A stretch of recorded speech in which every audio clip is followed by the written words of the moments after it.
don't know if we're live yet. Hang on. It's messed up.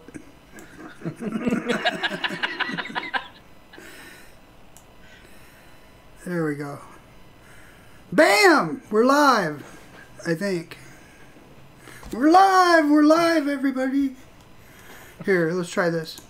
Bam! We're live, everybody. You nailed it, Gizzard. Not really. I had technical difficulties at the last second. I realized that something was screwed up, but I fixed it on the fly during the song. Better make sure we are live.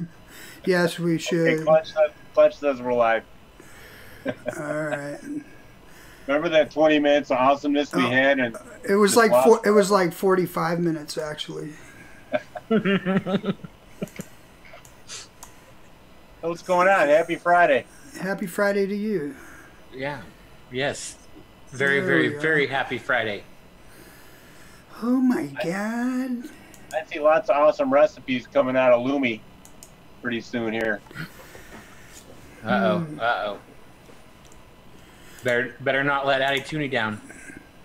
No. There's no pressure though.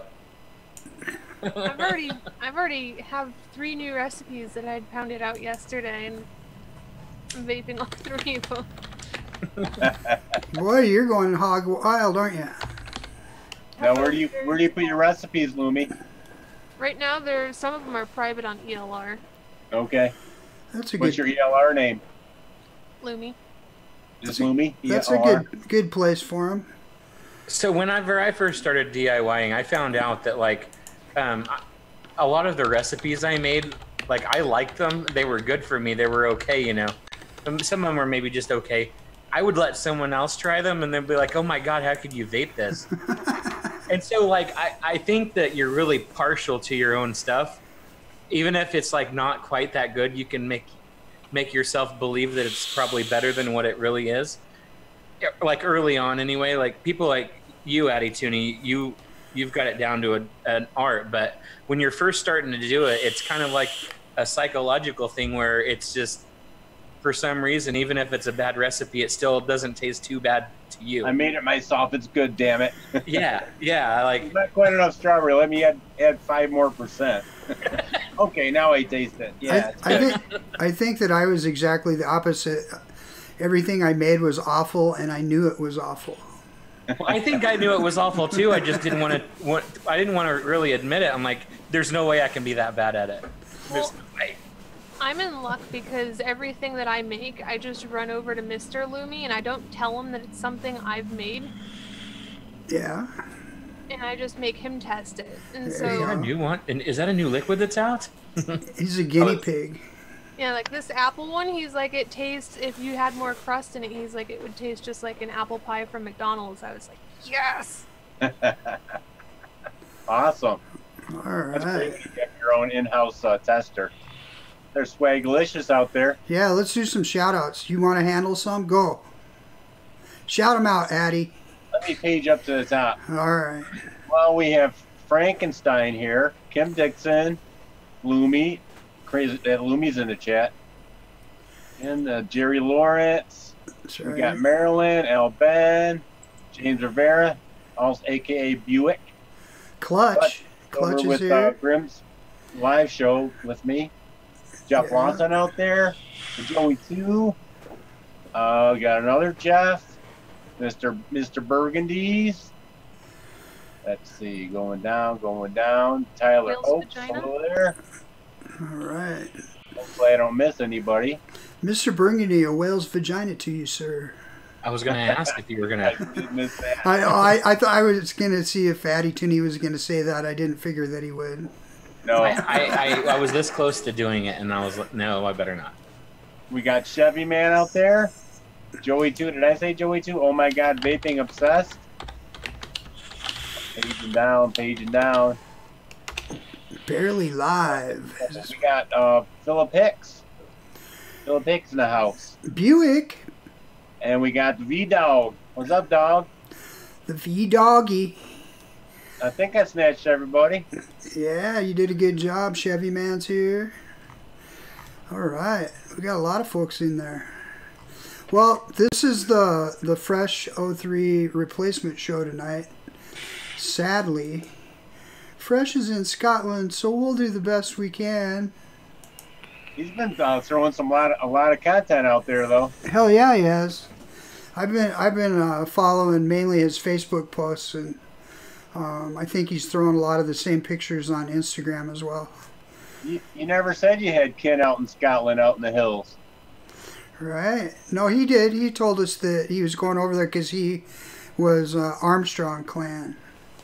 So he... No, I mean that goat that kind of had a family resemblance. Oh, the goat with the goatee? Yes. Mm-hmm. They had a very special bond, it looked like. They should have, that would have been a good picture to use that face switching app on. Oh, yeah. That'd be priceless.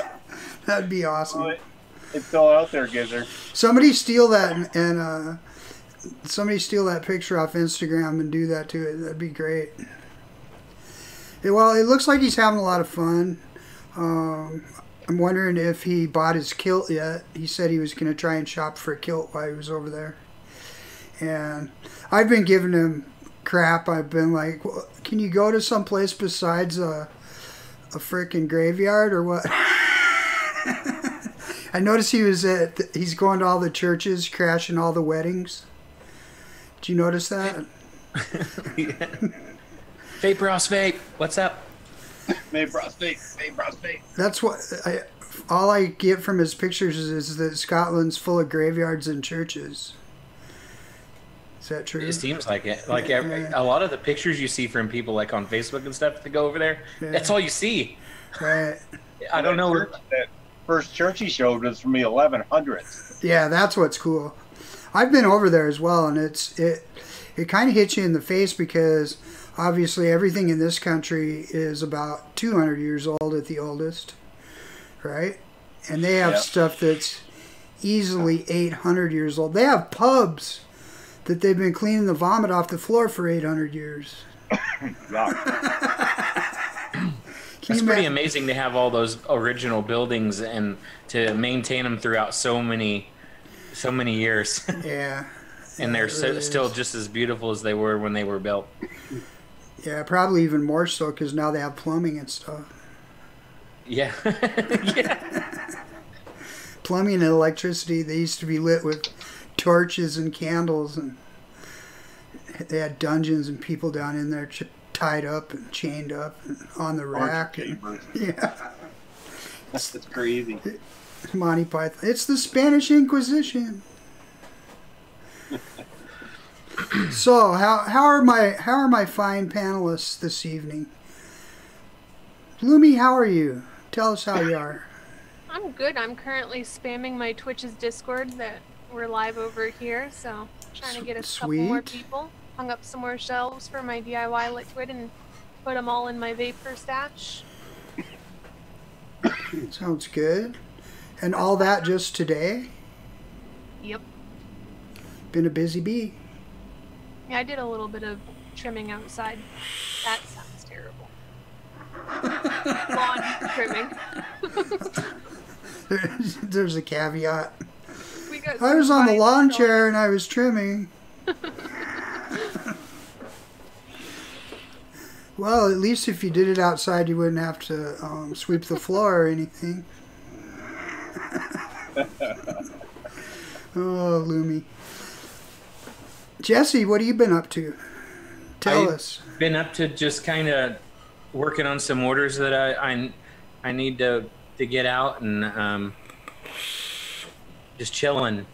It's been kind of cloudy and rainy. I was gonna mow the yard and I was like, no, it's gonna start raining halfway through it, and then like 4 hours later it starts raining. So you totally could have mowed the lawn. You were just procrastinating. Oh, I could have mowed it 6 times. But I got busy doing some other things and working on some designs and stuff.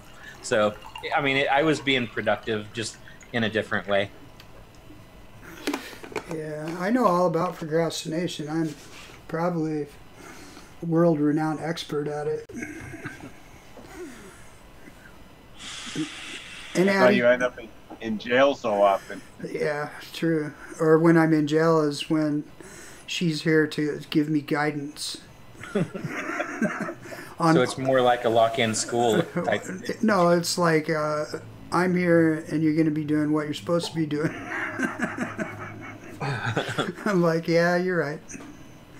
Yeah, tell me what you're going to do, and then I'll go ahead afterwards and tell you what you're really going to do. It's good. It's motivation, right? Yeah. You know you're in trouble when you get up in the morning and she's outside painting a window, and it's like, oh, God. She's painting this window as a... Because she told me to paint it like 6 months ago. All of a sudden you're stricken with the man flu and you can't do anything. I'm sorry. I just can't do it. No, man. That ain't good. That ain't good. I'm sure Toonie understands it. Yeah, I do. So what have you been up to, Toonie, today or this week? I was very happy today because I finally dropped below 80 at work, so it was a lot more comfortable. Yeah, what else? Just chilling. Nice it was a short week. I had Monday off. It was a Labor Day, and so it was nice. The short week seemed just as bad as a regular week, but I'm glad it's done. I think those Tuesdays after a 3-day weekend are like worse than a Monday. Yeah, it's pretty brutal. Terrible Tuesday. I gotta get up at 5. It's the terrible Tuesday. It's like twice as bad as a regular Monday. Yep. Well, I put that Twisted Method 24 I got for $20 on that Vape Trader. I got that all set up on a blue and gold special. I went over to Vape Trader yesterday after you talked about that, and I didn't really see anything on there that was as cool as what you got. Yeah, I snagged all the RDAs up, the good ones. You did. I was like, I'm looking for RDAs. There aren't any left. Addy Toonie bought them all. It's good because I know the guy will deal with you, you know, and he's reasonable. Yeah, he had some nice mech mods on there, but it's like all the some good of them are ridiculous. Yeah, I know. All the good stuff is like, yeah, no. Yeah. I've got, especially since I have a pretty good mech mod collection already, you know, it's like, I can live without another tube to put a battery in. Right. You know. I got some vape mail. Let's do that. Do tell. Do tell. What did you get? I know. I think I know 2 of the things that are in here. Oh, look. It's a reveal even. What's up, Alfred Pudding? Yasmin Cinder. I got some 810 to 510 adapters. All right. What are you going to use them in? Some goons, and I got lots that take the 810s. Do you I'm not sure. I don't know. I forget what I ordered in here. Do you prefer a smaller drip tip? Yes. Things? Okay. Yeah, for flavor. Some of the great big ones are just the holes too wide for you. I'm not one of those Homeboy OC where I got a stovepipe. You don't stove. Not a huge straw. Not puffing on the tailpipe. Oh, that's right. Ooh, a sleeve. Limitless sleeve, patinaed. Wow. $10. Wow. What does that fit? Limitless Mac. Oh, okay. Sweet. This one right here. I think that'll be a nice match for this. Hell yeah. I think that's pretty matchy the way you got it set up already. And this was $13, double vision. Sweet. Can't beat that deal. You got to recycle all your material for when you ship stuff back out. So that goes in the pile. Got your bubble wrap pile. Yes. So nice. These come with a red AFC, a black AFC, and a spare base. Oh, wow. in its own little container. So for 13 bucks, you get a full RDA and a spare base. What's cool about these, because it's cop vape, it'll fit any of the Twisted Messes 22 millimeter series. Right. So if you have any of one of the old Twisted Messes 3-posts, you can use this modern base. Right. Convert it. Yep. Sweet.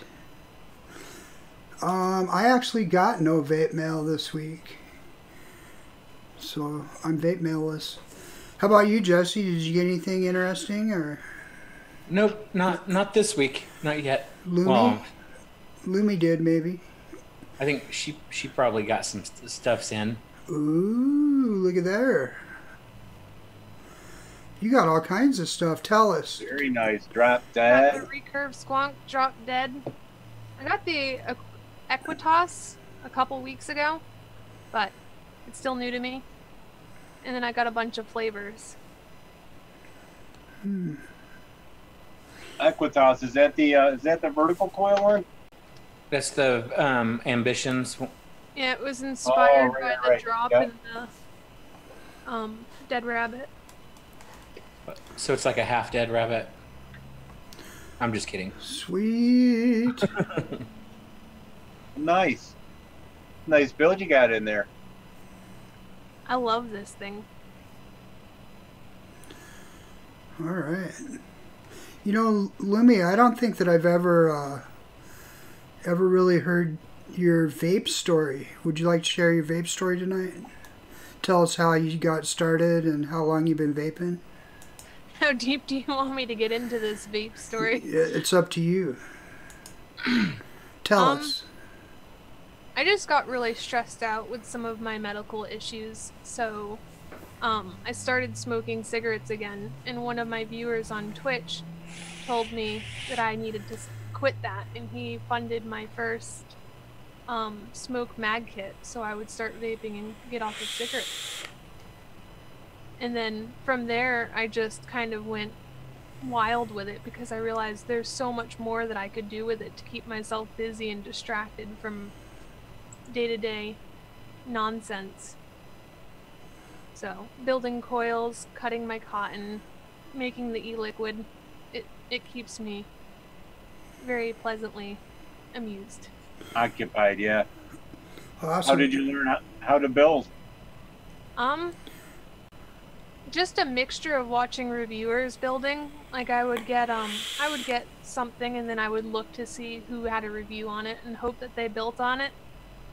And then I also got a calculator app, the Vape tool, so I can plug in my wire and learn what it's going to ohm out to be, and it also has the battery ohms recommended for mechs, so... Very smart. Very smart. What's your preferred wire size right now? This one that I have in the Equitas is a 0.14, and I'm really enjoying it. What size wire is that? 26 or 24? 26 or 24. I don't remember. Okay, close enough. One of those two. So, how long did you smoke? I would just smoke on and off since I was about 14. I was, Crafty little bastard. Yeah, if it was too cold, oh, I had so many means. I never once got turned down for a pack of cigarettes. It was bad. It was bad. But, if it was too cold for me to go outside, I would just randomly quit for a couple months, and people were like, "What are you doing?" I'd be like, "It's too cold to go outside. I'm not freezing my ass off for just soaking." So you didn't feel like you were hooked to it? No. Ever? Even though you kept going back to it? Well, just like for anything that came up that turned out to be stressful, it turned out to be like my little crutch. I would just go find a swing, sit down and smoke. Sure, it's a stress reliever. I think that's like that for a lot of people. And then once I had my thyroid removed, they didn't tell me that some of the complications would be like drinking hot liquids or cold liquids, and smoking actually really hurts the thyroid area because I had my thyroid gland removed completely. So my throat's really sensitive to that. So when I started smoking again, it was pain. It was just pure pain in my throat. Now, do you still have your parathyroids? Huh? You still have the parathyroids? They burned everything out. Oh, bummer. So now you're on serious Synthroid every morning. Yep. Which I totally forgot to take.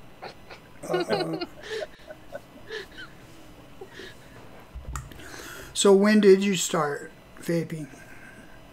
I started vaping in March. Wow, fairly newbie.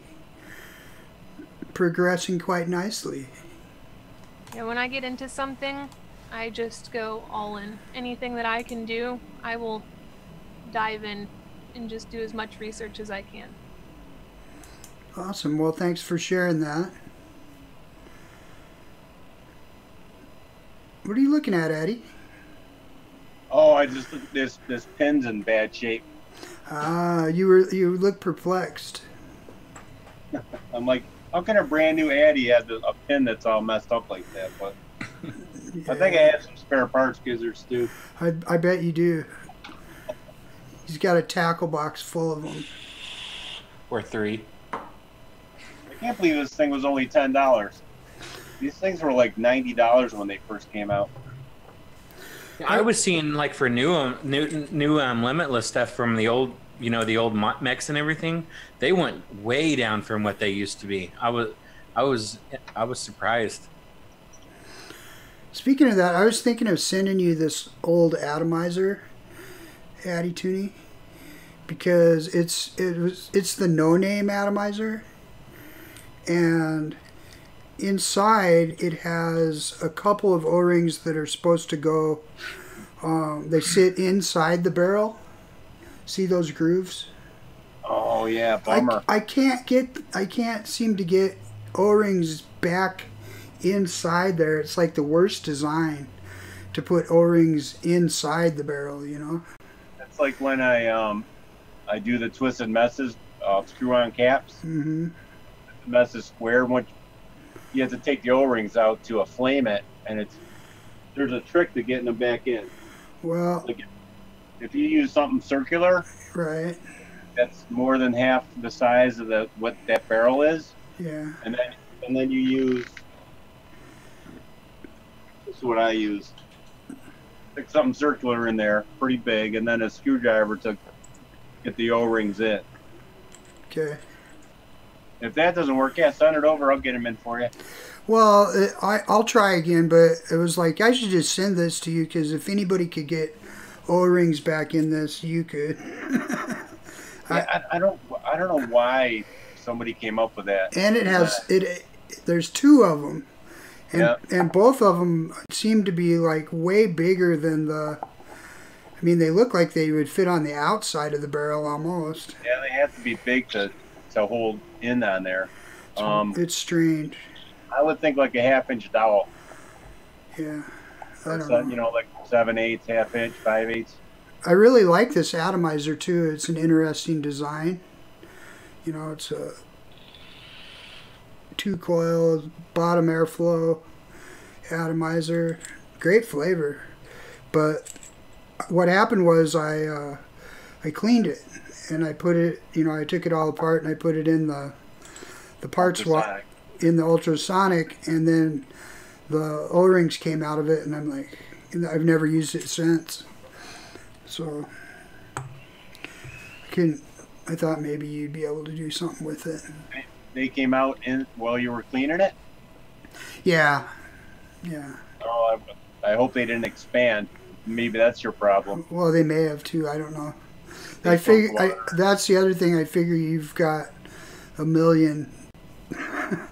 You have probably a lot larger collection of O-rings than I do too. Do they come with spares? Do you have the spares? Yeah, I think that I've dug through and I think I've tried to put the spares in as well. Nothing seems to help. So. Well, if you end up sending it, make sure you send the spares. Yeah, I'll try and find them. Otherwise, you can piddle with it, and if you can't do nothing, I guess it can go into the recycling. Not a big deal, really, but... Yeah, it just stinks when you really like something. And yeah, well, and I haven't used it in probably a year and a half just because of that. I dug it out like a couple days ago, and I go, oh, this was an awesome atomizer. That's right, I can't get it back together. So... make your own O-rings and silicone it. You just can't take it apart again. Yeah, I don't know if I want silicone in the interior of my barrel. Well, once the acetic acid leaches out, you're good. Yuck. That's where you purge the first hit, and then you're good after that. Yes. Sounds like a good fun build project for Lumi. Yep. Yeah, so Yeti's uncle's going to be so jealous of this. Yeah, it looks like something that he would have done the patina on. Yep. God, I miss the uncle. Where the hell has he been? I know it. He needs to start coming around a little bit. Yeah, He's all busy with his, well, you see how his coil pictures are ramping up, and now he's, you know. Yeah. Still, I haven't been able to get a hold of him at all. Hey, James Capozzi. Hi. Hello. John Mueller's here. More people are rolling in now. The Juice Reviewer. Rob Scanlon. Vape Ross Vape. Vape Ross Vape. Vape Ross Vape says he's having a fever day. Thin line between reality and fever. Oh, boy. Please send Jello, he says. We'll send you some Jello, buddy. Major surgery like that. Yeah. Hope you're doing better, Ross. Yeah, no doubt. Are you are you at home yet? Or they still got you? They still got you in there. Let us know in chat. I see Philip Wheeler out there. What's up, Papa? I like to call him Wheelie. Graham is here. Graham Digital Drops. Graham. Hell yeah. So everybody tomorrow, they're going to be having the withdrawals from the DIY show too. Yep. So you guys DIY on your own at the proper time tomorrow. Think of fresh. Think of fresh on vacation. I need to make up some cream puff, some of that cream puff from Vaping Vixens. Hell I think yeah. I'll do that tomorrow. Right on. So is there going to be a show in place of his, or? On the DIY show, no. I don't think anybody's scooping in on that. I see Cinder out there. What's up, Cinder? Addy Tooney, are you going to go live during his segment tomorrow from your YouTube channel? I wouldn't have a clue. I'll DIY with you tomorrow.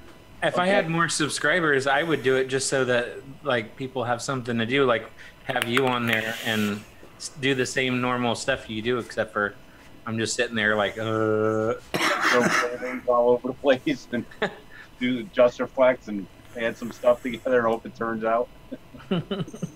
So Ross is home. He said he was out the very next day. They kicked him out. So at least he's not still in the hospital. That's good. That's crazy. They only kept him a day. Holy crap. Here you go. Here's some pain pills. Good luck. Bye. They did that to me for my thyroid too, but I was thrilled. Yeah. My wife was too. Yeah, she had the thyroid surgery and she begged them to let her go home. JFM, hello. FM. I haven't seen him around in a little bit. He's got a toddler. He's changing nappies and stuff. I think that slowed him. Right. That slowed him down a little bit. That'll keep him busy for the next 17 years. They never really go away. No. at least the first 2 years for sure. Until you get them housebroke and all that. Right? Right. So, Jesse. Yes, sir. Did you do your homework? I definitely did some thinking. All right. So, do you have a topic or something that you wanted to bring up? Yeah, I have 2 different topics. Actually, Awesome. I have probably 3, but 2. One's vape related, one's not vape related. So the first one that is vape related is smoking versus vaping, and what you did when you smoked versus what you're doing while you're vaping, as far as smoking in your home or not, or vaping in your home or not, and around other people or kids. Yeah, that's a good question. Because a lot of people, like, when they were smoking, I know a lot of people that get kind of hard-headed when it comes to their own home, and they don't really care who's there. They're going to smoke, and that's just how it is. And if you don't like it, you don't have to be in the house. But now with vaping, you don't have secondhand anything, and so the worry is no longer there if it's going to affect other people or not, or if it's going to make your clothes smell like an ashtray or not. And so I thought it would be a good topic for everybody to talk about and interact with the chat on too, because everybody has to make those decisions when they're either smoking or vaping, and what to do. All right. Well, I can go first on that. When I first got a house, and when I was, in my mid-20s and living in apartments and stuff like that, I smoked in apartments and I smoked in my house when I first got it. But then, I don't know what exactly caused it, but I think it was when my wife quit smoking years and years before I ever did. And when she quit smoking, because out of respect for her, then smoking became an outside thing. So even in the middle of the winter, I would go outside to smoke. And then when I would go to other people's houses that smoked, I'm like, oh, I'm glad I don't smoke in my house, because it's just nasty. It gets in everything. You can't get rid of that smell. Even places that have been like painted, the tar will come back through the paint. If that stuff will come through the drywall from the studs. Right. If a heavy smoker lived there, you almost have to rip everything out down to the bare studs and start over. So yeah, I didn't smoke inside my house for a long time, but I do vape in my house, and the only side effect that I find is, the VG can be a little sticky, and so the windows, I'm cleaning windows, got to clean that goop off the windows and stuff, but it smells good. It's like, basically you're running around blowing fresh cookies throughout your house, so. That could mean something completely different. Blueberry muffins, would that be a better description?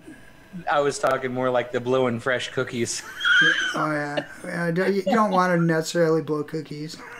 And I thought I would be the one that would be in danger of derailing. I was kind of one of the ones where I didn't really like whenever I was smoking, if it was my place. I mean, I'm the one that has to clean it and everything like that, and I kind of took the stance that I was going to smoke wherever I wanted to smoke, as long as I wasn't going to be rude out in public or anything, but if someone came to my house, they knew I smoked, and that was just that I didn't do it to be rude or anything, but I just smoked, Yeah. And I even smoked after my first daughter was born in the house. I didn't try to smoke close around where she was, and my way of thinking then when I was smoking was that if I do it in a different room or a different end of the house or whatever, a different side of the house, then it wasn't going to affect anybody else except for me.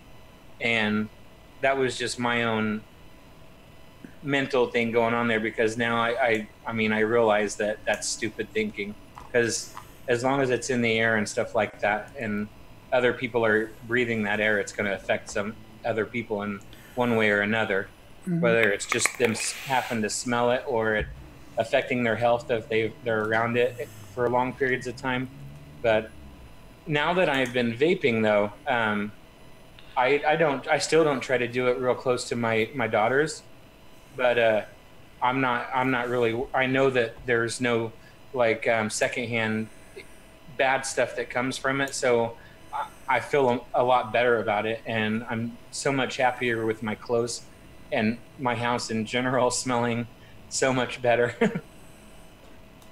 But for sure. Addy Tooney, did you used to smoke in your house? We only smoked in the basement, and I have like a ventilation thing set up that blows, like kind of like a dust hood, you know, like a smoke hood, blow outside. So the house never really got too bad. Okay. So it wasn't so bad. Well, you know, kind of like Minnesota, the winters are pretty horrid here. So. Right. So you were relegated to smoking under the hood. Yeah. Yeah. I'm going down there to have a smoke. Yep, in the hood, under the hood. You're gonna go smoke in the hood. But, you know, so many people are scared of the vapor that, you know, I tend not to vape around people. You know, even though I know it's California Department of Health says it's pretty much harmless, nobody really outside of our circle knows that, outside of vaping. You know, even a lot of vapors don't even know that. But yeah, so I'm even vaping, I'm away from everybody. I mean, I have friends that really don't vape and love the smell of it, but you know, other than that, I'm. So just to expand on that, like if you go out shopping for the day, your wife doesn't vape, right? Yeah, she does. Oh, she does. Okay. So I wondered if you vape in the car, or what's the deal? I do, but I'm not allowed to vape anything with honey flavoring in it. Oh. Because it smells like cat pee. Well, that's understandable. Is this something I'm going to have to learn the hard way? That's kind of my second idea for something to talk about was vape etiquette and what you should, like what you guys think that you should and shouldn't do, like out in public or to people that are coming over to your house and stuff. Like, how do you react to that? Like, go ahead, Lumi. I'm sorry. You just go on to the next subject, and I didn't get to put in mine. Wow. Oh, that's not over with yet. I was just loading for the next. Go ahead. Okay. I always thought I was a really crafty little bastard, and so I would always smoke outside and then walk past my mom. I did absolutely nothing because I hid it from my parents. I thought I was crafty as hell. So I would never smoke in my car, never in the house. And there was one time that I did, and I thought my exhaust fan would be good enough. Ooh. I've gotten 2 scary messages, and they were both the same message. I would just leave for school, and I'd look at my phone, and I'd get, bad habits are easy to start, but you're easy to start, but even harder to quit. If you don't stop it, I will. Oh. The first time I got that message, I was scared shitless. The second time, I was like, But vaping, I do vape inside. I feel like a horrible person if I vape anywhere near my little puppy, though. I will turn on the exhaust fan and like hug my window if my dog is up on the futon with me and we're watching TV, because I don't want to vape near the little puppy.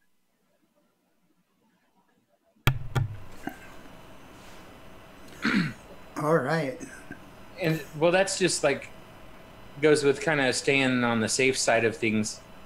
If you decide not to smoke around like your pets or your kids or whatever like that, not that you can't. It's just that, I mean, why if you don't have to, then why do it? I guess it's not going to hurt anything if you do. but I think that if you do that, like even if your kids decide to vape when they get older or smoke or whatever like that, it kind of ingrains in them that to not do it around other people and be rude like that.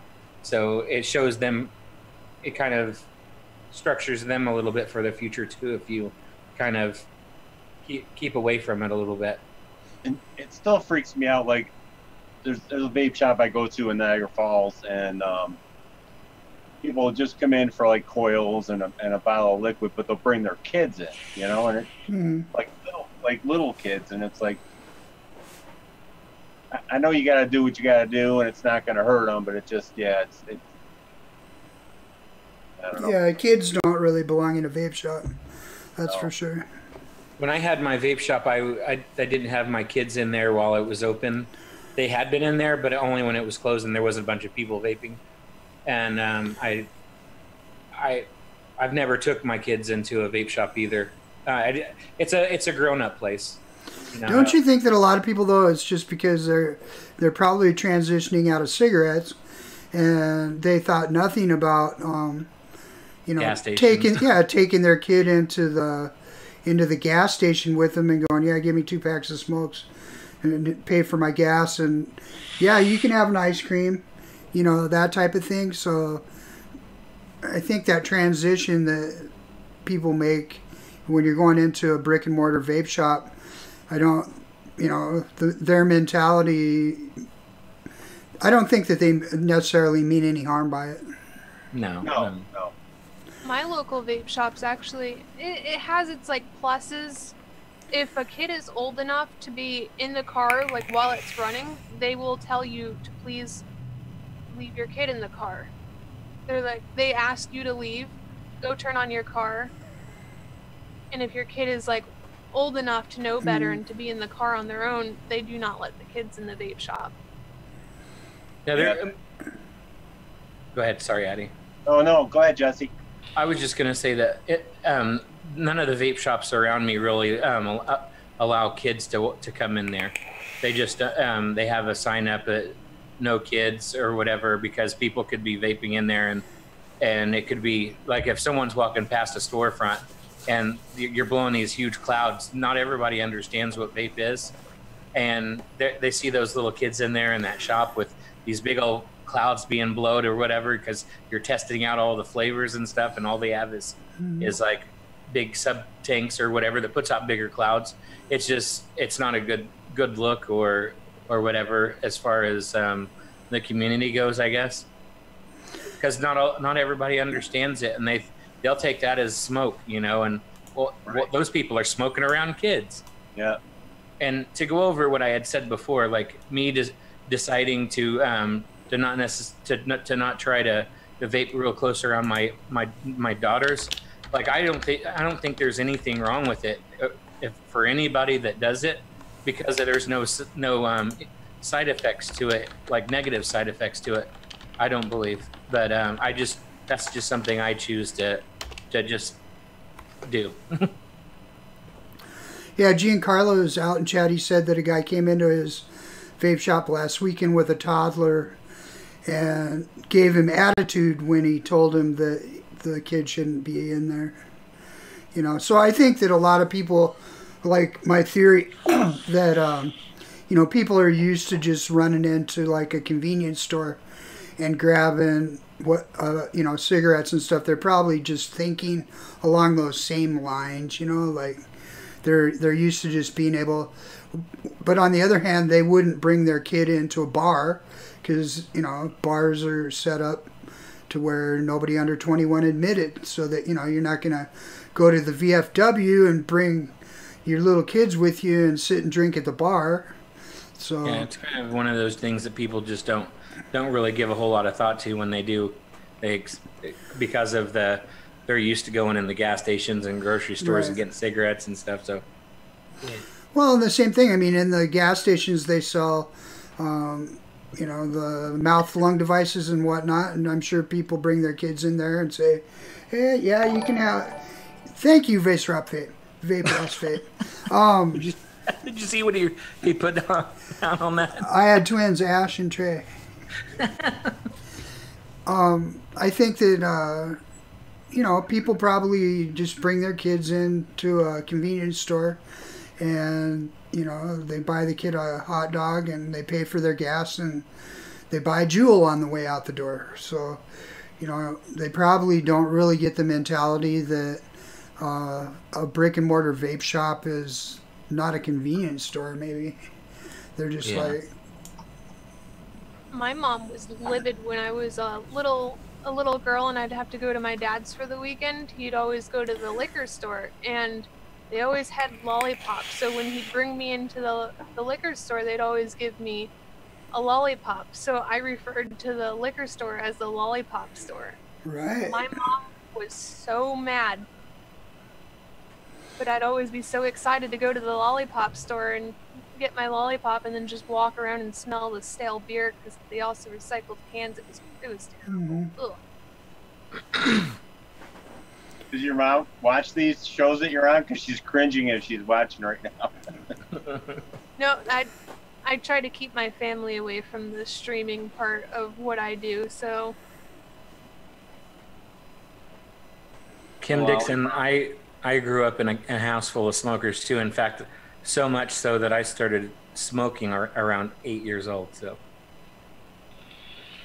it's not good.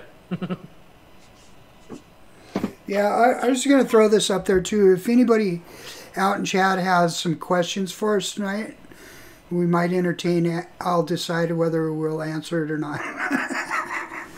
But if you do have some questions, feel free to throw a question out there if you want us to address a topic or something for you. I had a thought today. Okay. I was reading on Bing.com about the Senate has kind of come to a decision about what they want to do with the opioid crisis. Yeah. And now the House has to do their part.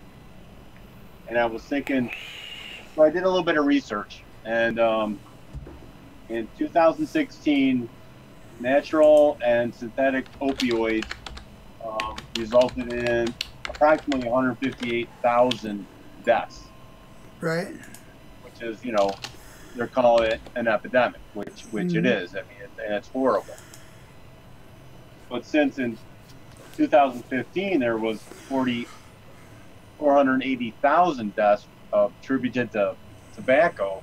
Mm-hmm. I'm thinking, well, if the Senate and House can come up and come to some decision that's in a positive light, well, there's 67% more deaths from tobacco. You know what I mean? So that maybe that'll give us a little bit of ground to force them to do something about it, to back off of vaping. I don't know. I guess my opinion would be that either way, you're dealing with pharmaceutical companies got their finger in the pot. So. Right. What you think, Lumi?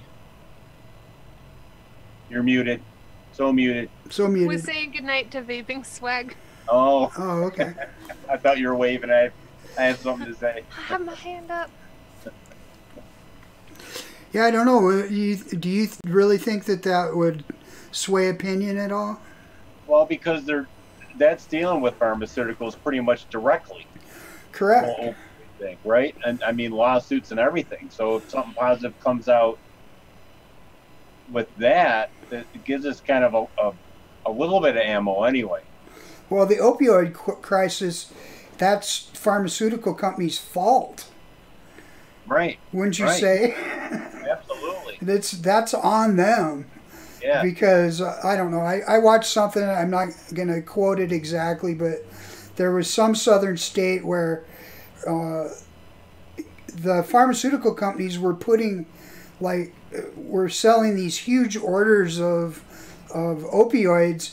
They're pushing them out into the state, like far more than they would ever need to consume, like enough to get every single person in the state hooked on the crap. But they were just continuing to funnel that stuff in there, like by the boatload. My wife's cousin used to sell stints, medical since he was in that field, Mm-hmm. telling me about some of these pharmaceutical salespeople and what they give to the doctors and what they offer them, like extravagant vacations and golf trips and wherever you want to go to, Bora Bora, or just to keep pushing these pills on people. Right. It's sickening. As long as you keep prescribing it, we'll take care of you. Yeah. Yeah. And they hand them out like Candy? samples too, and it's Yeah. terrible. Like every time I go to have my autoimmune problems checked out and my thyroid blood levels, they're just like, here, have some more medicine. I'm like, no. They're like, but you don't have to go to the pharmacy. I'm like, no. Yeah. Well, I think there's also a lot of people that get hooked on that crap, and then when the doctor finally goes, we're not going to prescribe this for you. You've had enough, right? And that's when they have no other choice. They end up doing street drugs like heroin and stuff. Yeah. Because they got cut off from getting it legally. Well, look at how many people on Yeti and Scott's show, drop the shame. Right. That, they get hurt, they get in an accident, something happens to them, and they're on a couple weeks of opioids, Oxycontins or whatever. Now, right. That's all it takes for some people. Yeah. But I know now at least things are starting to change. They have what is it? Pain therapy doctors. Mm-hmm. To try, like that's your last resort. Right. And that's where some of the natural stuff comes in, and that's why, just kind of like in vaping, where the natural stuff is starting to be a class 1 narcotic because Mm-hmm. it's free, safe, and natural, and it's taking the edge off people's pain, but it's directly affecting the pharmaceuticals pocketbook. Correct. I think there's a lot of misinformation out there on how safe pharmaceuticals are. You see all these commercials where the part of the commercial where they go over all the possible side effects is longer than the rest of the commercial. Yeah. Like rheumatoid arthritis drugs are like Here, the worst. Talk to your doctor about this, but by the way, it could do this, and then they keep going, and you're like, what? I'm not talking to my doctor about that. But even with over-the-counter stuff, like acetaminophen and, your common, they make it sound like, it's over-the-counter, it's completely safe, and it's really not. I mean, there's people that have blown out their livers because they're taking Advil every single day. They worked a construction job or something, and, they took 2 in the morning and 2 in the evening. They weren't even overdoing it. But it's not something that you want to. It's not safe to be on it every single day. Right. My wife got 2 bleeding ulcers from taking Excedrin. Right. It'll tear you up. Aspirin. Yeah, she needed 5 units of blood. Right. It's crazy. And when I was doing that research for what I was talking about, I saw an average of like 7,000 people died from taking aspirin in 2015. 7,000. Right. Yep.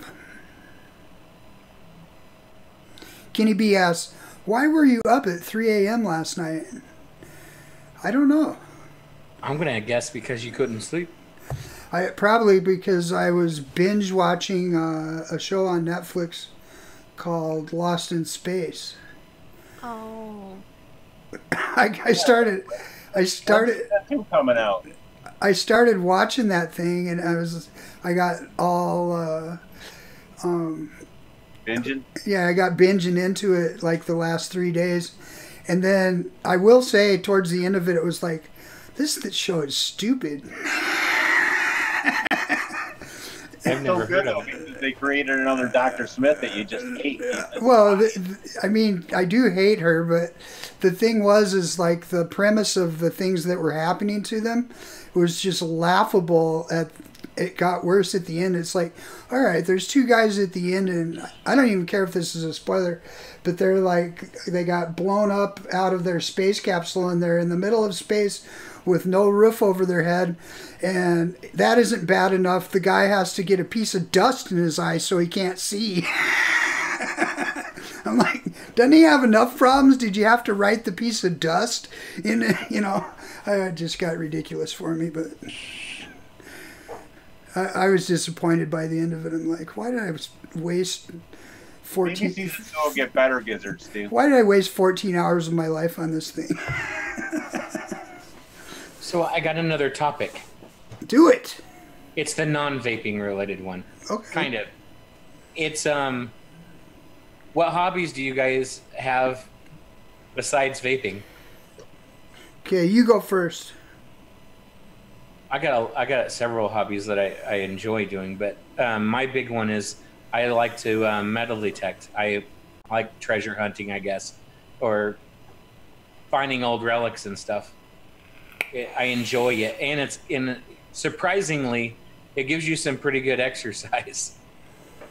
You're walking a lot. You're swinging your arms a lot. You're digging with a shovel. You got to get down on your knees and dig whatever it is up, get back up, and do the same thing over again. So it gives me good exercise, and I enjoy finding things, old coins or relics or whatever like that. So you're a treasure hunter.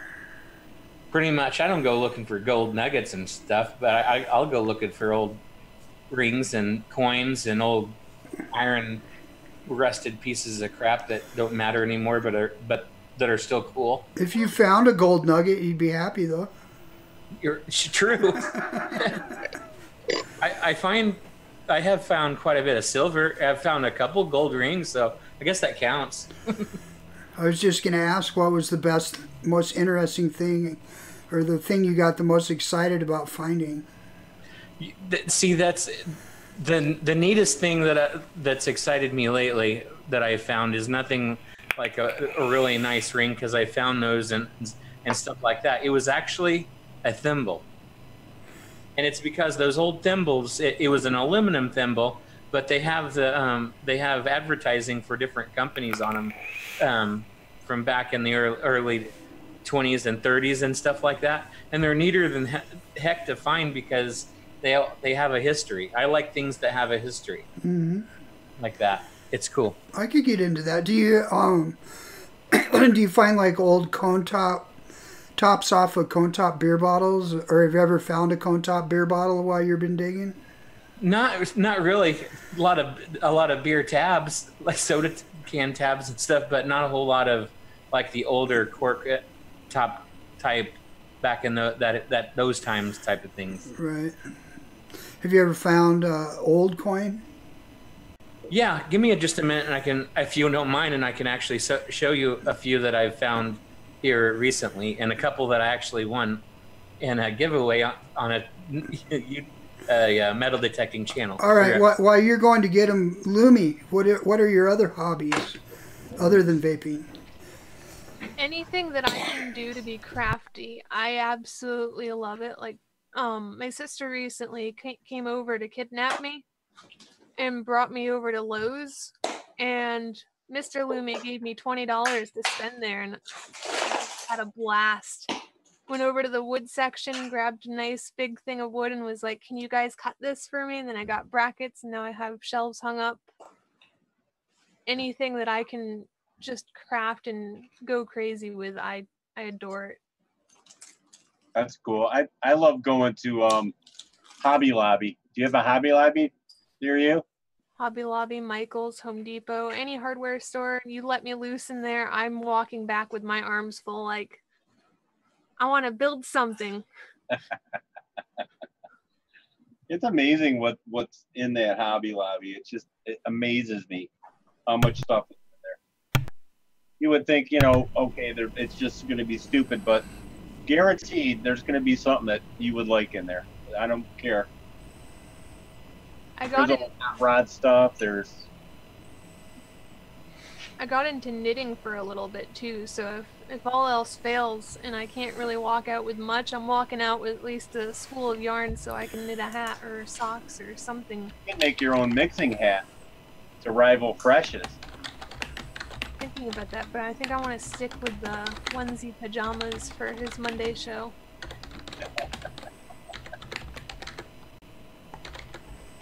So show us what you got there, Jesse. Okay, so the first couple of things I'm going to show are like little things that are local to my area, actually. And the first one is like an old aluminum. You can't hardly see it on camera, but it's like an old presidential token that they had around where I live now. And then like this is from like 1907, and it's an old brass tag. Wow. Also local to me. It's old enough that they were abbreviating Illinois ILLS instead of IL. And what is that off of? You know, I haven't been able to figure it out, but it's cool. What does it say on there? It just says 1907, the town I live in, and it says team license and a number for the team. Oh, you know, it's a horse and buggy. It's like probably for a team of horses. Yeah, it says XXX on it. Yeah. And then there's one of the silver rings that I found. Here's two more that I found here local to me. They're all 925 silver. And then stuff like that. Oh, that's cool. Standing Liberty Quarter. Yeah, and like little old barber dime. Yeah, that's old. Old V nickel. You can't hardly see it. It's pretty worn, but yeah, that's an old V nickel. And man, old Indian head pennies. Sweet. Found a couple of those around here actually too. Actually, I like your hobby. I could see myself trying that. Also, like this is from an old insurance company from like the early, in the 30s, but just little kind of like medallions, like things like that, like little religious things or whatever. Like St. Joseph or something. So where do you usually try and hunt? Tell us how you decide what might be a good spot. Do you go out in the parks or? I'll hit up the parks if I'm bored and don't have any other places that I have permission for. I don't go anywhere that I don't have permission unless it's public land. But I like going in online to the old topographical maps and stuff and finding out where homesteads used to be back in the early 1900s or 1800s, and that like out in the country, and finding those places that have been long gone for 80 to 100 years and metal detect in those areas because there's so much history there. Like there's so many old relics you can find where those old homesteads used to be. It's neat. But that's what I prefer, doing it out in the country. In town, there's a lot of mowing cans and down in the yards and stuff like that, and there's a lot of trash. I'll do in town if it's an area of a town that has had like a lot of traffic. Yeah, I'll do that. And if I really want to go metal detecting and I don't have a whole lot of time, I'll do a city park. Because the one thing about parks is you're gonna find newer stuff, but like it's like every time you go, you're gonna find more stuff because people go to parks every day, you know, and they're always dropping things, so you're always guaranteed to find something. Right. I would think that, like, if you did your research, you could find, I don't know, I would look for, like, an old fairgrounds or, I try to. So, something where you think you could probably cut out some places definitely would be better than others, I would think. Old swimming spots is a really good place.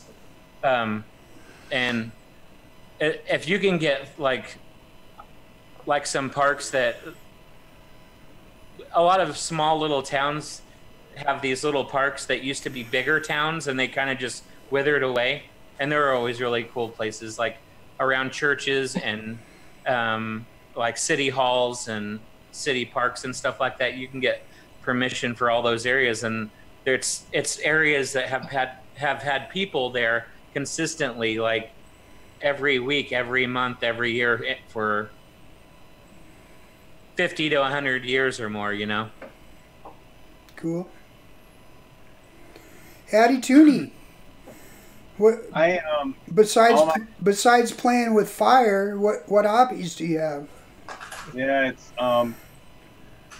that's pretty much it. It's all has to do with vaping, with modding and mods and all that stuff. It's like an old shell casing or something. It's one of my old. I can't find the other one. It's an old thimble. It's an old aluminum thimble. Oh, cool. So, like, kind of on what? Oh, I see it now. Yeah. We have there's a lot of history in Western New York where I'm at, because I'm on the Canadian border. So there was a lot of battles in the 1700s with the British, and we have Fort Niagara. So the wife and I like to go down there and scrounge around. We found lots of old stuff down there, like soldiers' buttons and antique glass. Because a lot of trade came through there, like purple glass and perfume bottles.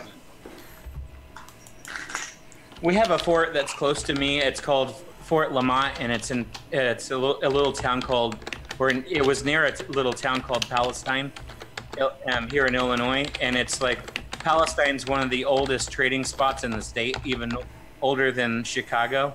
And so most of I've tried to go and metal detect in the different areas, because they're trying to pinpoint where the actual fort was, because there's conflicting stories about it and stuff.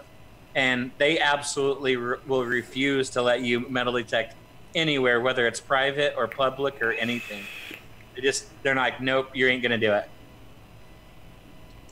But it would be nice to be able to actually do it. Yeah, I know. Yeah, they don't. If you find anything antique, you're supposed to turn it in. You know. Yeah. I with the local historical society here. There's different things to local history, like that tag that you've seen and that token. That's going to get turned into the historical society. Like, I just do that anyway. But because I bring them stuff like that, if they have associates or people that give money to what they do, and they have large plots of land and stuff, they'll give me like permission to go in those, like a 100 or 200 acre area and metal detect all I want. Oh, and that's awesome. I get to keep most of the stuff that I find, unless it's local history type stuff, which I'm fine with. I like doing it. But you know, you find a tag like that, well, they already have 8 on display, you know, so they're like, yeah, I'll keep it. That's the same like with the soldier buttons. I mean, they have a museum, and there's like, they have so much stuff.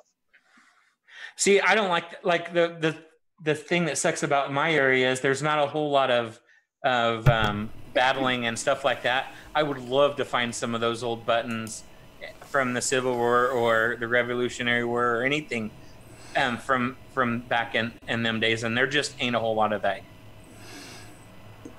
Yeah, I wondered if you could find out like a Civil War battleground. I'm sure that those have been dug over quite a bit, but I bet there's still stuff coming up, you know. Balls and musket balls. Yeah, and buttons and Yep. Swords down there. Yep.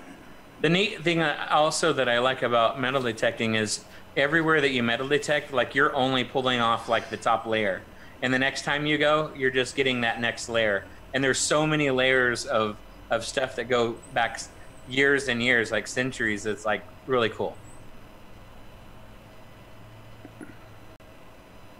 Right on. When we were walking around Rome, there's so much history and so much. I mean, there's just stuff jammed into the bricks when you're walking around, and you know it's 2,000 years old. You know, it's amazing. For sure. this country's really young compared to. That's one thing. Like I was thinking about Fresh being over in Scotland is everything's like 800 years old over there. You know, you could go into a pub. You could go into a pub and you know you might be sitting on a bar stool that's been there for 500 years. Yep. You know. You know, like that church construction, there's like flying buttresses to hold it together because they didn't have the technology yet to build really strong buildings. But, I mean, look at it, things from the 1100s. Well, some of those churches took 80 years to build.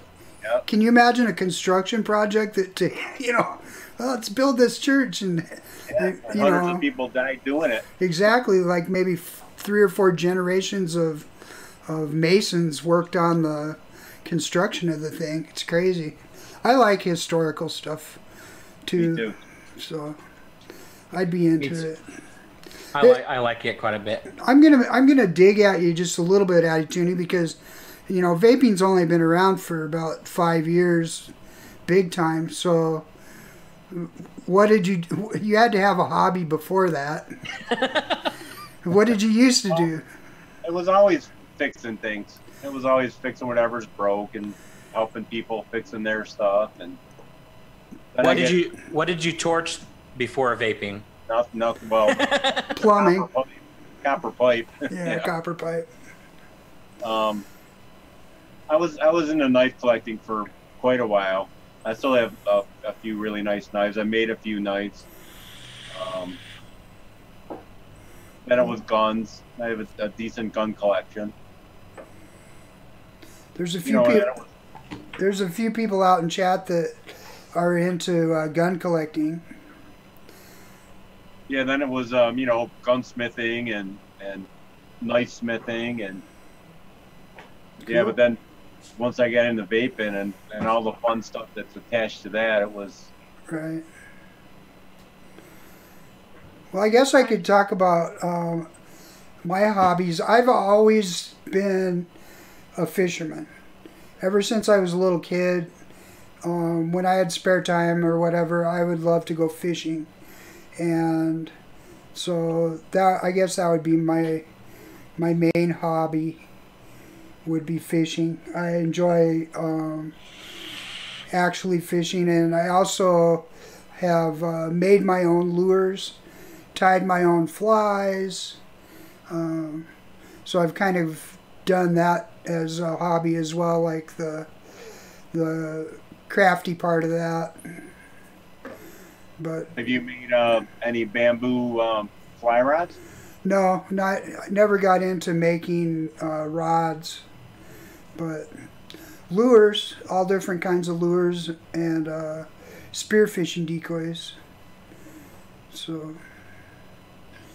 those are awesome too. I've seen those. Thank you. Ever read any fly fishing books? Oh yeah, I've got quite a like I could just read you the titles of my books over here. Ice fishing spears, modern fishing lures, antique fishing lures, Minnesota duck decoy books. You know, I really enjoy all the history of mainly smaller manufacturers of that type of stuff. You know, like duck decoys that weren't just made by the major manufacturers, but there were thousands and thousands of guys that, you know, made anywhere from 10, you know, they made a rig for themselves that they used, to, you know, maybe they made several hundred in their lifetime, things like that. But it's interesting to me because everybody that does woodworking like that has their own unique style, you know, and some of it varies from being completely realistic stuff to very folk artish, crude, you know. There's people that have made duck decoys out of 2x4s, you know. And as long as it's bringing in birds, they were happy with it. So, but there's a lot of people out by where you live. The most sought after antique birds came from the east shore of the United States there. you know. So you'll see a lot in like antique stores. Yeah. They're hundreds of dollars. Well, believe me, that goes a lot higher than that. There's sought after bird makers that from the 1900s that were from your neck of the woods, that their birds are worth hundreds of thousands of dollars. Yeah, it's really interesting. Now, you started working on a decoy, right? Yeah, I started on one duck decoy. It's still uncompleted at this point. It used to be on your desk for a while. Yeah, I think I shoved it back in the closet.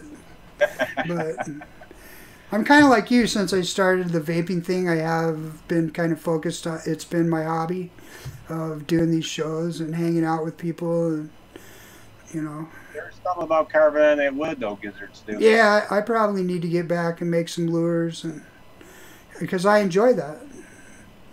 You know, I'm taking a break from it, but I hope to return to it. It's hard to find time to do everything you want to do in life. Yeah. You know, that's why when you get older, because there's so much more you're interested in doing, you know? Right, you know. I hope you do get back into it at some point, because that's some good stuff. Well, thanks. But anyway, that fishing is definitely my hobby, my number one hobby. It's something that I've always enjoyed doing. I try and get out there on the water, whether it be a stream, a lake, or a creek, whenever possible. I enjoy that a lot. Yeah, my brother-in-law, he absolutely loves fishing. I mean, when there's ices off of lakes and rivers, he's out in his boat. Yeah. He doesn't care, he doesn't bring any home as long as he's catching a few. And am I catch and release fisherman? Yep. What? Primarily, you know, I don't, you know, like when we fish for crappies and walleyes and northern pike, those fish get eaten. But like when I fish for catfish in the summer and we catch great big catfish, they go back in. I have no interest in eating a giant catfish. Bottom feeder. Yeah. Yuck. I started fishing by necessity because I want to eat. I love eating fish, but certain ones it's got to be catch and release. Yeah, but I'm not a fish hoarder. Like, you know, I always stay within the law of limits and things like that, because you know you should. They have those rules for a reason. They're trying to manage the waterways and everything to keep everything in balance, and so you know I don't really have any respect for people that take more than they're supposed to. You know, well, but I'm when you get into fishing or hunting, or you end up being a conservator. Yes. Yeah. Advocate for the rules. Correct. Yeah, because believe it or not, hunting and fishing people do more to protect the land in this country than any other group of people. Yeah. Like the only reason that we have undeveloped land that's protected in this country for the last 50 years, a lot of it is because of hunters and fishermen. Because who turned into conservationalists. That's right. And they also, through purchase of licensing and everything else that they do, they put a lot of money into preserving those land races. Yeah. And bringing back species of animals, too. Yeah. Yep. And habitat. I mean, we support habitat, you know, when put a lot, like pheasants forever is a big thing in this area, and you know they've done a lot to bring the pheasant populations back. You know, because as man encroaches further and further, and the suburbs get bigger and bigger, they'll wipe out, you know, where the ducks used to migrate.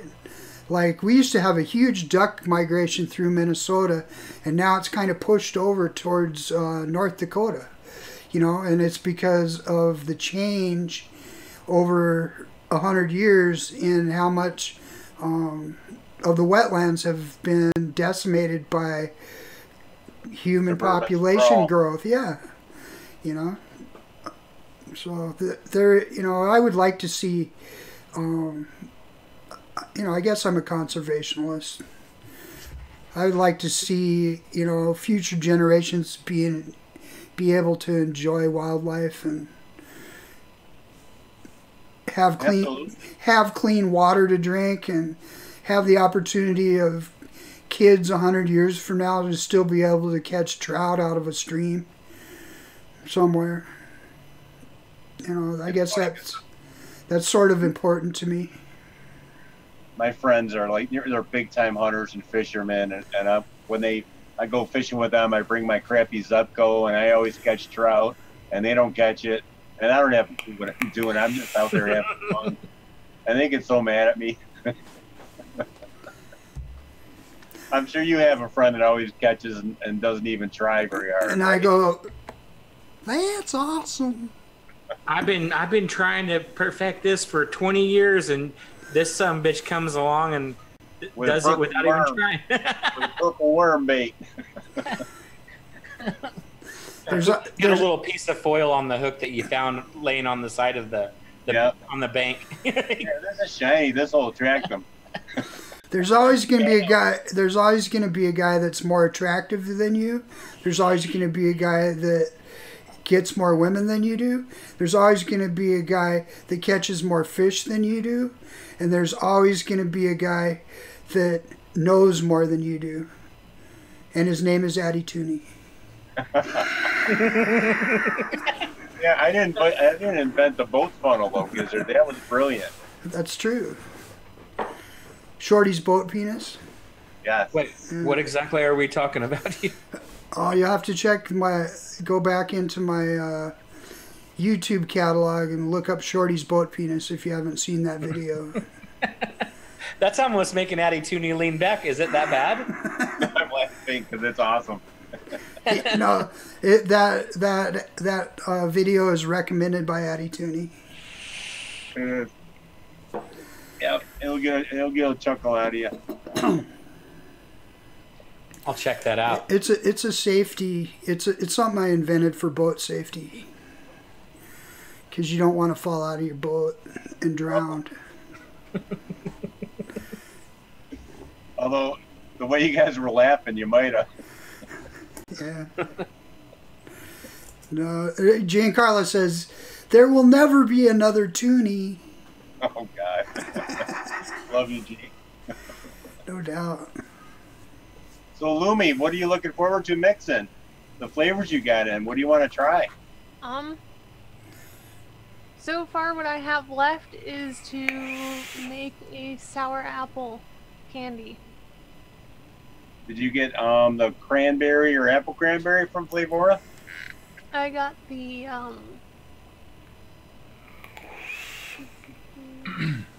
sour apple by Flavora. Oh, nice. They're well, they have a lot of really good flavorings, but their apple cranberry and their cranberry are like, oh my God, so good. Yeah, Dawn turned me on to the cranberry. Amazing. Yeah, I have them from the new flavors I just got yesterday. I have them sectioned off and things that I was hoping to do with them. I did the guava, mango, tangerine, menthol yesterday. Oh, nice. And then I did Fresh's coconut custard cake.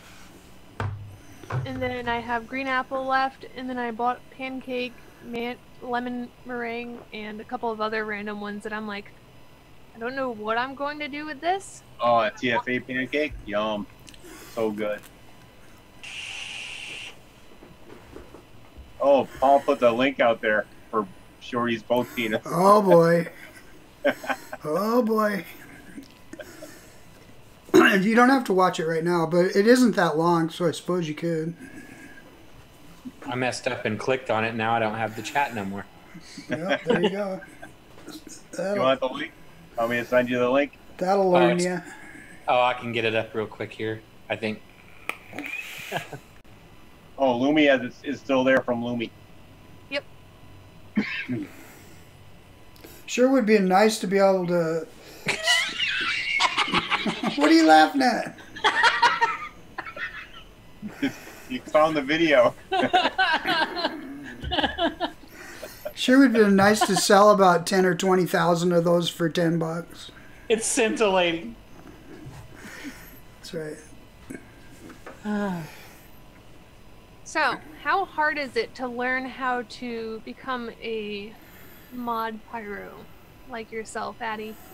He's Not hard at all. He's given demonstrations at times. Yeah, I would just say start with some really cheap stuff or stuff you don't use anymore. Sand it down to like 400, and just super low flame. It's got to be clean. Your hands have to be clean. All the parts have to be super clean. Get some spring-loaded needle nose pliers so you can hold the inside of the part. And just nice slow heat. It goes from bronze to purple to blue. And if you screw up, you can sand it down and do it again. I love blue. Second time isn't as vibrant because you burned a lot of the elements off, but Yeah, since I've been slowly going through all of the paces of vaping, I have my eye on doing some of not tenderfoot stands per se, but it just seems like it would be something fun to do to just sit there with a saw and work on some wood to make a stand, and yeah. what you do. So those are my next two goals in my future endeavors. Yeah, any way I can help you, just let me know. Be the tricks of all trade. Yeah, master of none.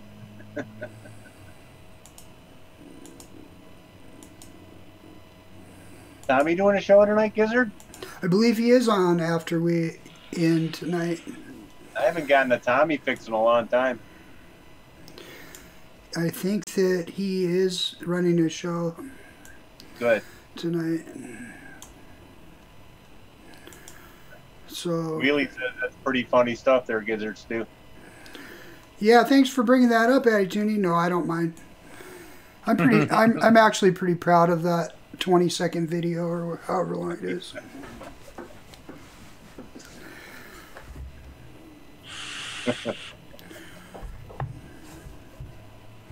So, anybody get any new e-liquids in? I haven't. We did. Local Vape had another 50% off deal over Labor Day. Yeah. Did you order some stuff? Yeah, I bought some NOLA because my NOLA supply was getting a little low. The Lanco Vapor from Ruby Roo, and I got a couple bottles coming of Vape Dinner Lady. What's that? Berry Crumble. That sounds good. Oh, it's freaking amazing. It's really, really good. Yeah, I like the original Dinner Lady. Yeah, the lemon tart. Yeah. So Running into a problem where I've had so much between having a door e-liquid and then starting to do my own e-liquid. My husband actually recently bought a bunch of e-liquid at the brick and mortar shop, and every time I taste it, I'm just like, it just tastes like sweetener and sugar. I hate it and I walk away from it. I'm like, yeah. It feels like it would be interesting, but then I start to vape on it for more than 5 minutes, and I'm like, no. Yeah. Sometimes they actually do a very good job on the flavorings, and then they kill it with sweetener. Yeah, with 3% sweetener. Yeah. There's a lot of commercial e-liquid that it's like, oh, if you only had not ruined it. You're either killing the good or covering the bad. True. Oh, Giancarlo's been using his lathe up. I can't wait for G to start making his own mech mods once he gets that threading down. Right. I told him a long time ago I'll be his beta tester. Hell yeah. He's got. He must have started up a metal lathe. Is that the deal? I know he was doing drip tips right away, but I know he bought. He's been reading about it, so I think he wants to do the mech mod thing. Okay. No, he's a huge fan of mech mods. Hell yeah. Bigly. So I wonder if Fresh has run into any of these cows yet while he's over there. You know he's got to find one. The Scottish cows. Hopefully he finds a friendly one. I hope he gets to hook up with Todd somehow. I don't think that's going to happen, but it would be great if it did. He's in the Northern Highlands the past couple days, so. Yeah, I forget what he said, how close he was going to be.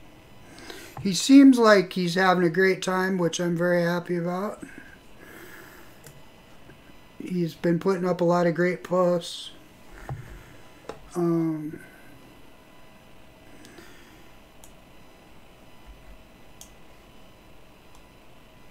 Oh, so Lumi's in restricted from flavors for a while. Oh yes. Mr. Lumi said, You're in flavor jail? Oh, I'm in flavor jail for quite a long time now. He was not happy with my last order, but I convinced him because everything was on sale for Memorial Day. I was like, $60, please? Give me money. Give me money. Please? He's like, I'll do this, but you're not getting any more for a while. It was like... That's great when you're on the show with him and Zesty. He had a couple masters right there to help you along. Yeah, and then Flavora was kind enough to help out with my flavor endeavor, so I had Zesty and Fresh pick out a couple for me to... Bryson's pretty awesome. He's amazing. Yeah, I gotta run that by the wife and see if we're gonna go to Vegas or not. I need to start messing with the Flavora flavorings a lot more. I've only done one recipe with the Flavora, with using mostly Flavora. I want to mess around and even more and see what I can do. It's hard to, with other stuff going on, it's hard to get the time or the ambition to grab a bunch of flavors and start messing around again. But you need to make some money first, right? Yeah, well, I got used to making the Current River, and I vape it all the time, and I'm happy with it, and I make it every 2 weeks, and it's all good. And so with having that all the time, it's hard for me to get to the point where I want to come up with another recipe, really. It happens from time to time. It happened not too long ago, and then it kind of petered out. Well, that's a great mix you came up with. It's really good. Bingo. I had something kind of awesome happen to me this week that I could share. Gizzard, Stu. Well, I was very excited because I had a spork that ended up in the shed. Did you see that? Did you see that post? Yeah. So Mark Todd had no idea what it was all about, but it was fun that it made it there. That's pretty awesome, Gizzard Stu. I think so. Made my day. I bet it did. It was cool. I know the feeling. He's like one of my favorite reviewers for sure. Been watching him for 5 years probably. And, yeah, I hope I get to meet him someday. No doubt. He's the best. So that was exciting. I liked his outdoor video that when he did in his backyard. The vlog he did. Mm-hmm. When TJ ended up taking a dump during his. Oh, it was hysterical. So I have another fun fact. When I actually first found SPORKLyFE over here, I used to actually go to KFC when I was a child and I would be a little sport klepto. And I absolutely flipped out when I found out that there was something called SPORKLyFE. I was like, oh my god, sporks! Yes! I was so distraught when KFC stopped putting the sporks out in the little dining room. But that was like my favorite thing to do, was just going to KFC and snatching up all the sporks. You have a spork necklace yet? No. You'll probably get one eventually. Yep, usually you get one when you meet me. And then Lumi, once you get start to get flame, and titanium brings out lots of nice colors, so you get a real titanium spork and flame it up. I'm gonna have to look into making one of these now. Play with fire. Oh gosh. I could see Lumi. She's got a pocket full of sporks. Little crafty little spork holder or hoarder. Spork hoarder. I don't know. I do not know how good Lumi would do with a torch. Okay, I'm. No. Uh-oh, I hear there's friction here. I may be accident prone, but I am one crafty little person.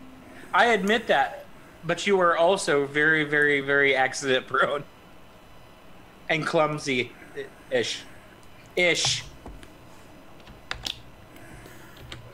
Well, just make sure you have some silver nitrate or whatever, a little bit of burn cream handy.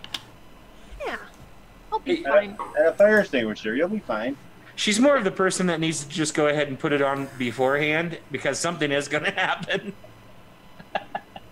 I am stacked. You're in big trouble, Jesse. I'm not lying, though. When I went to school for automotive, it's like you have to do a little bit of welding. So when we all learned that first step in welding, everybody was laughing because I was so good at it. And they're like, you all just got beat by a girl. And they're like, how much have you welded before this? And I was like, this is my first time. Awesome.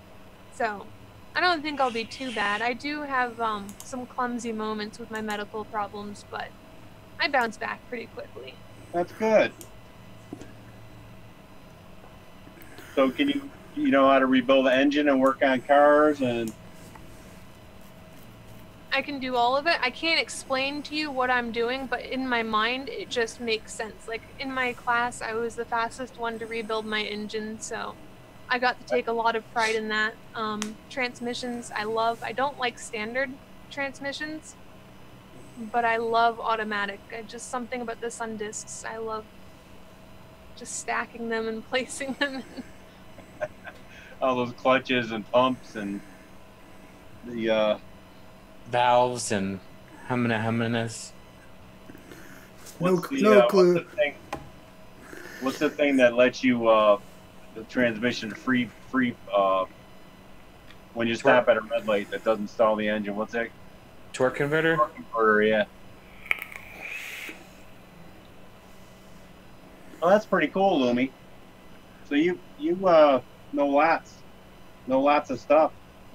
I dabble in things. I can't really explain myself, so people will be like, how do you even do this? It just, in my mind, it makes sense. You give me the torque specifications, you give me a rundown on how to do it, and then I can just run away with it.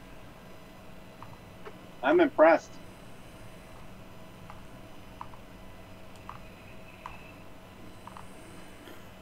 Well, I'm looking back through chat. I don't see a single question mark. So we must have covered all of their everything. We're boring as crud. They're having their own conversation. Let's give them one last chance. Does anybody have any questions for anybody? We covered everything so perfectly that they just don't have a question about anything. That's awesome. Mm-hmm. That is awesome. That's awesome.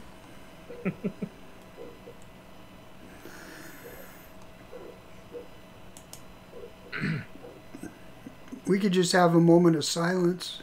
A moment of vape? That always works good. Little cricket action. Let's have a vape reset here real quick. All right. I over-liquidated mine. Does anybody have music? Sure, we can do that. I really love Gizzard's opening song. I was rocking out to it. This one?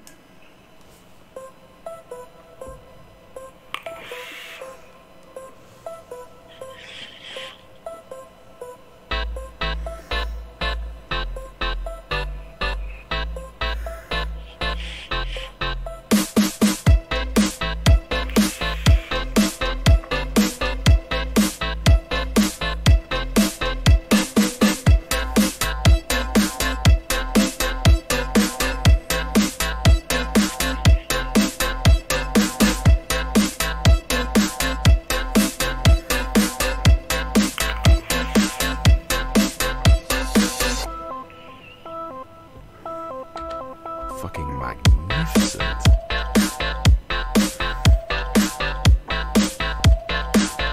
Fucking genius. Stuff her up your butt.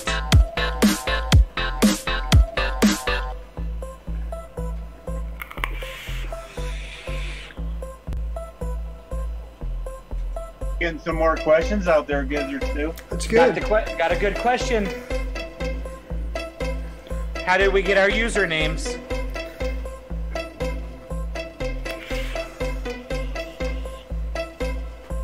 I'm still on Vape Break.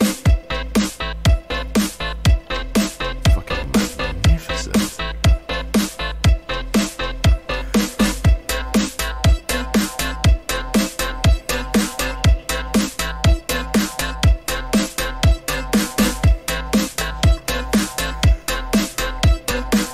Stuff her up your butt.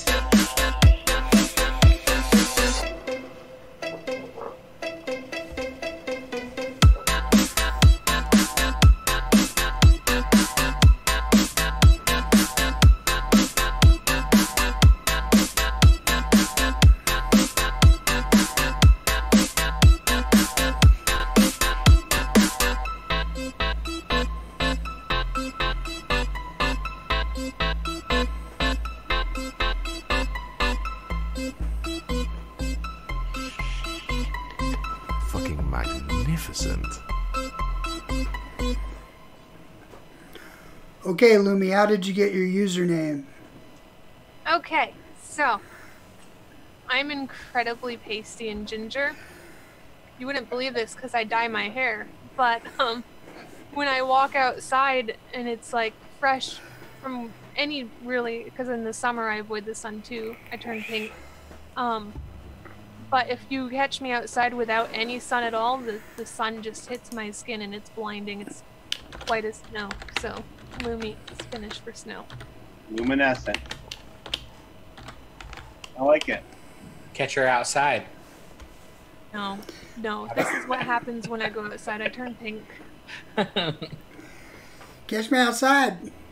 How about that? No thank you. Oh, So you're ginger? Ginger. gingers don't like the sun. Are you freckly? Do you freckle up? I'm covered in freckles from head to toe.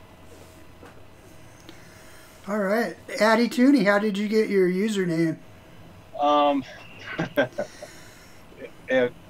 Years ago at my old factory job, I would bring tuna fish sandwiches in a lot. And one of the old guys who was really nice to me at that job said I looked like one of the girl in payroll. Her name was Mary, so I ended up with the nickname of Tuna Fish Mary, and that got kind of shortened just to Toonie. And Toonie's my email name and my nickname, and so, yeah, Toonie's a tuna fish. So All good right. thing when you did that tuna can. It was right on point. It was. That's awesome.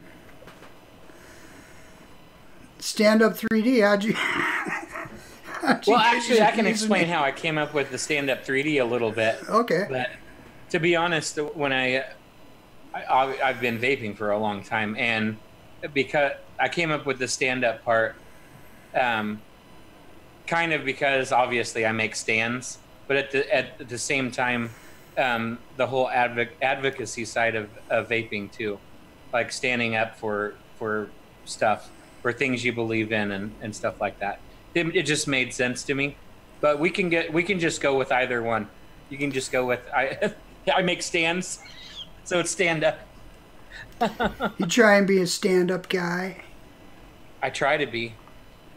It's a good thing to try for. SPORKLyFE. SPORKLyFE. How did SPORKLyFE come about? How'd you get your handle, Gizzard Stew? SPORKLyFE? Yes. SPORKLyFE. I want to know about both of your names. No, we're doing SPORKLyFE. Were you a KFC sport klepto too?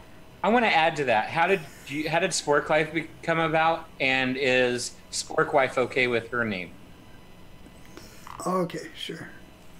So SPORKLyFE came about because I have always loved sporks, and when I used to be, before I was on YouTube, I used to type "spork" in the chat periodically, and people would be like, "What the fuck?"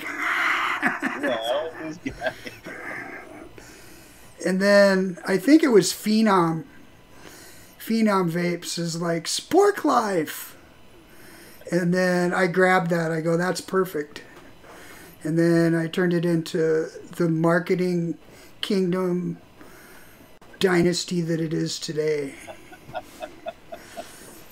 And actually, I'll go a little bit further too. The spork really does have some significance to me. To me, a spork is a representation of thinking outside the box, because a spork is a modified spoon, and somebody had to think of, kind of like reinventing a mousetrap.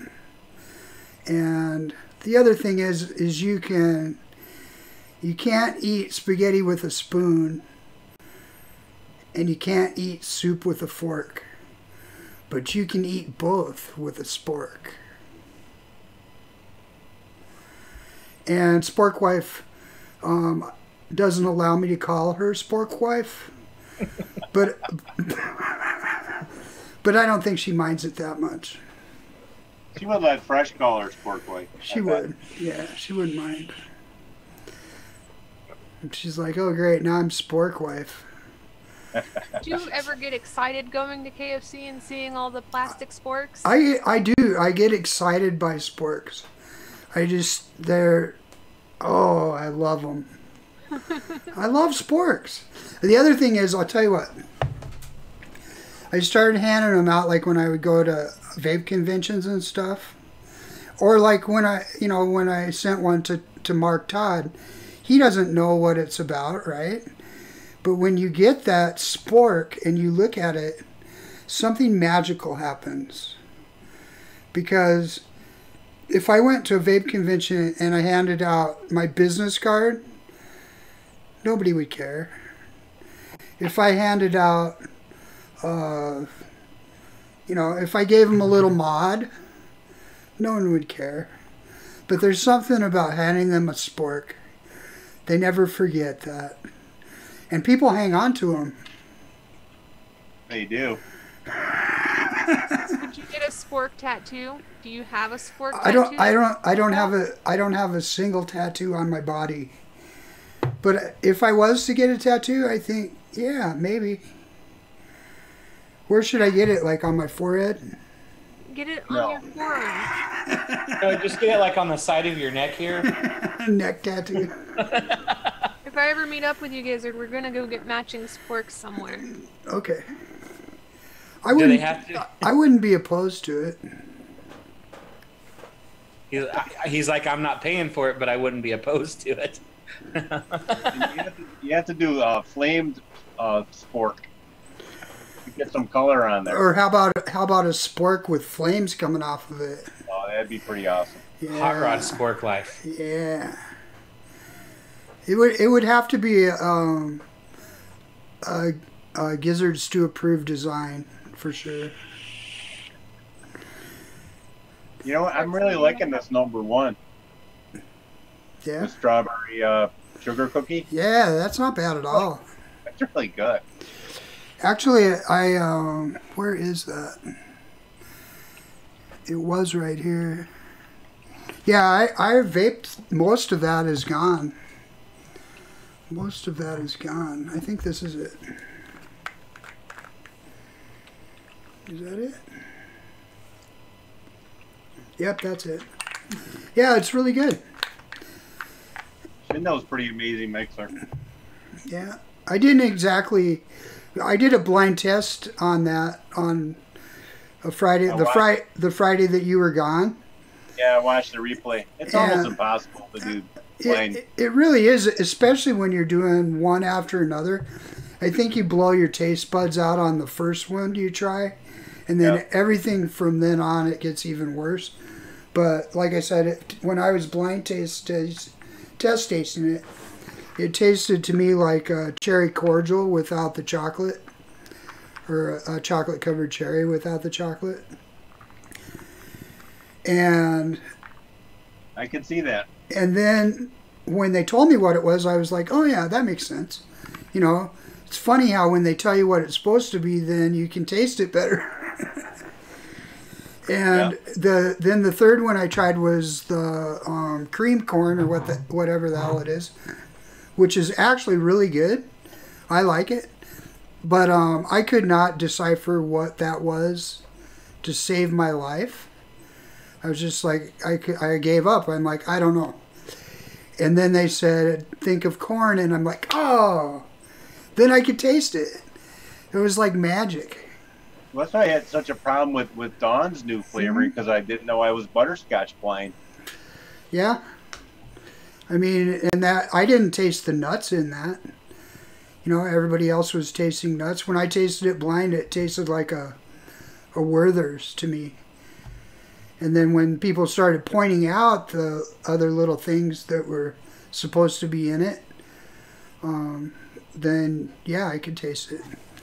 I got what I got out of it because I had found a small place that made ice cream and bought quite a bit of ice cream off them. I love butter pecan ice cream, and it was a really rich butter pecan ice cream that I would get off this place, and it tastes so close to pecan sequence that as soon as I vaped it, it reminded me of getting that ice cream back then. It's a really good mix. Did you try it honestly in a blind test, or did you know? Be honest. Did you know what it was supposed to be, kind of? No, I had no clue. No, I'm asking Jesse. Oh. I don't think I knew it before I tried it what exactly was in it. Okay, all right. Because I think that you know, even like I keep thinking, like, you know, here you have Casadaga. It's supposed to taste like cannolis, right? I think if you blind taste tested this, you wouldn't think it tasted like cannolis. I think that the picture on the front helps you along. It gives you a little bit of guidance, and then it helps your imagination and your taste buds. Well, look at that, Gizzard. We did a show. Yeah. In full disclosure on that one, I can't remember if I was told beforehand what it was before I tried it, or I was told shortly after, but I still got the same thing either way, you know. I'm just saying, totally blind. What I'm trying to tell you, though, is if you if you were told or given a heads up before you tasted it, that's totally different than trying to totally blind taste something. Because it's hard. I don't ever want to blind taste test anything ever again. Especially live. It's embarrassing.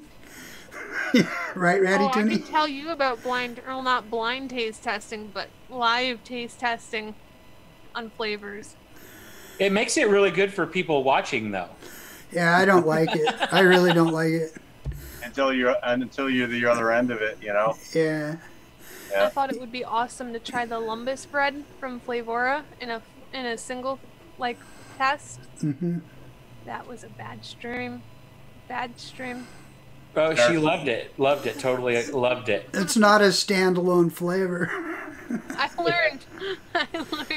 Some flavors are super strong. You gotta start low. Yeah, that's like single flavor tasting malted milk. I thought she was trying like surströmming or something. Oh, that bad. I almost gagged on stream. It was. Oh, who are you gonna shout out there, Gizzard Stu? All right, let's do some shout outs really quick. I think that I should shout out, let me find this, a bunch of our normal sponsors, which would be OHMAGEDDON, and he was here tonight, Giancarlo and Ducky. So make sure you visit OHMAGEDDON e-liquid. Vaping Swag, home of Gizzard Brew, and lots of other good stuff. Adore e-liquid. Purple Army. Coil Vapes, maker of Dis 1 and other fabulous e-liquids. Kenny B Coils. Get yourself some Kenny B Coils. Cafe Intervape. That's Bob Buckland's site, and he sells things. And everybody is on the Pink Pussy List. ThePinkPussyList.com. Don't go to pinkpussy.com, you won't like it. Well, maybe you might like it. You might like it, but No. your browser history need to be cleared after that one, though. Yup. And I'm sure there's a few more, but that's all Oh, Jesse Pinkman. Stand Up 3D. Get a stand. Get a car caddy. Get his drip tips thingamabobber. Just the tip. Just the tip. Yeah. And there it is, per consequence. Yes. Anybody else? Anybody else want to shout anything out? I do not. I want to shout this out because I have it on the site, but I hadn't printed it out yet. But I just wanted to show this new 3-tiered, holds up to 28.5 millimeter RDAs. It holds 15 of them. Very nice. And it's customizable. You can get your name put on here if you choose to from the site. I like what you did for Amy. Oh, the stuff I did for her and Brian. Brian's wife, yeah. Yeah. Hell yeah, that's awesome. They liked it too. They seem to like it anyway. Good. Cool. All right, everybody get over to Tommy's show, I guess. And if you'd like to check him out, I don't know who's on there tonight. And Lumi's waving. She knows we're going out. Addie Tooney, thank you so much for sticking around for the whole show. Gizzard, thanks for inviting me. God, I was honored to come in. That was like very, very, very helpful. It wouldn't have been much a show without Addie Tooney tonight. You guys would have did great. Thanks, Gizzard. Thanks. You give me a lot of. I'm talking about myself too. I didn't carry the show. You guys carried the show. Addie Tooney was the star of the show. That's my opinion. I'm just another guy. Gizzard. Thank you for coming as well, Lumi. Thank you for having me. Yay! And for the rest of you, thank you for showing up to watch. Thank you for people that watched all the way to the end. And as you go through the rest of your weekend, try and be nice to someone if possible. And get off your butts and vape! Bye! Get off your butts and vape. Get off your butts and vape. Get off your butts and vape. Get off your butts and vape. Get off your butts and vape. Get off your butts and vape. Magnificent. Get off your butts and vape. Get off your butts and vape. Get off your butts and vape. Get off your butts and vape. Get off your butts and vape. Bye, everybody!